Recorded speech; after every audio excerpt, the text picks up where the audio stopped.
Hey guys, in today's video, what I want to talk about is the skill set that we have will directly indicate how good our business is.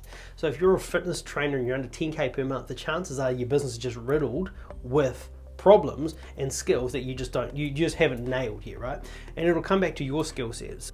Today in our mastermind group, one thing that keep coming up is like some people didn't have the same amount of skills to create content as others. So they were saying like it takes a lot of time to create that content.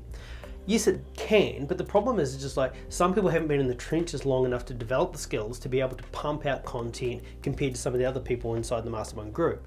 Although others might be able to put that content out quite quickly, some were taking a lot of time. But my point to this is like, if it's taking you a lot of time to create content, firstly, your strategy might not be very good, so you may have to look at that. And secondly, you may not have had enough time in the trenches to actually develop the skills to be able to pump the content out on a weekly basis.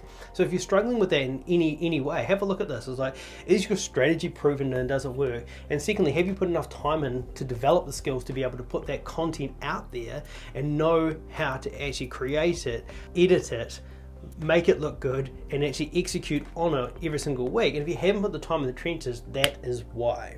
So if you found that video helpful, subscribe down below. We create content like this every single week to help coaches stay in the industry for the long term.